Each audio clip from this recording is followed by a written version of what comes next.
Հիմա եւս մի փաստարկ ինչու է ասում մանդատ չվերցնել,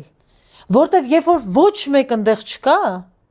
շանսել չկա, որ ինչ-որ մեկը կքվեարկի։ Բրավո։ Բայց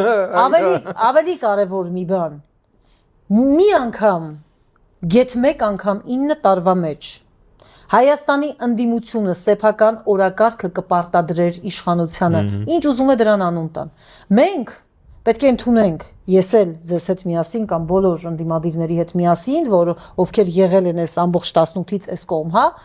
որ մենք միշտ զբաղված ենք եղել կամ ընդդիմությունը այլևս Տիգրոսային այդ թվում զբաղված է եղել Փաշինյան Նիկոլ վարչապետի օրակարգին արձագանքելով։ Սա ամենակարևոր փաստարկն է, որը ես դրել եմ քաղաքական տրամաբանության հիմքում մանդատներ վերցնել չվերցնելու։ Ես ամենևին չեմ պնդում, որ ես տիեզերական մասշտաբի ճշմարտություն եմ բարբառում հիմա։ Ես ասում եմ ամբողջը տեսել ենք, փորձառությունը տեսել ենք, ամեն ինչ տեսել ենք։ Մի անգամ կլիներ, որ կանեիք մի քայլ, որը իրենք չէին սպասում, թե ընդդիմությունը վիճարկում է ընտրությունների օրինականությունը, չէ, իրենք արդյունքները վիճարկում են, ասում են գնում ենք ՍԴ, այսինքն համաձայն չեն,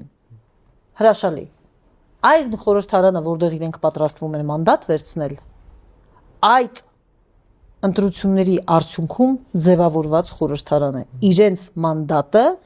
իրենց կողմից կեղծ հռչակված ընտրության հետևանք է, չպետք է այնպես լինի, որ խորհրդարանում ձևափոխվի պայքարի էությունը։ Ոչ թե հեռացում, այլ հեռացման մասին տեսար ինչ սուր հարց տվեց։ Տեսար ինչ լավ ելույթ ունեցավ։ Ինչը տեսանք։ Ահա,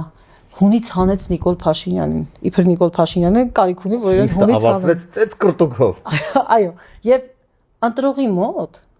ձևավորվում է վարքագիծ, որ ինքը այդ խորհրդարանից այլևս ոչ թե սպասում է լուծում հիմնական խնդրի համար, ինչի համար ինքը գնացել ձայներ տվել, հա, ընդդիմադիր բազում ընտրողներ, այստեղ նստած մարդիկ կան, այդպիսի նաև, հա, մեկն էլ ես եմ դրանցից։ Ես չեմ ուզում իմ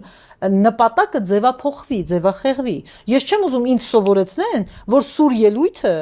դա հեռացման ուղված մի, գիտեք, այսպես մի աշխարհացույց քայլ է։ Հա, նպատակի substitute-ը, էլի։ Ահա, դե հենց այդ substitution-ի մասին եմ խոսում, որ այդպես եղավ 21-26-ին, եւ հիմա ես խոսում եմ այն մասին, որ 26-31-ին չպիտի այդ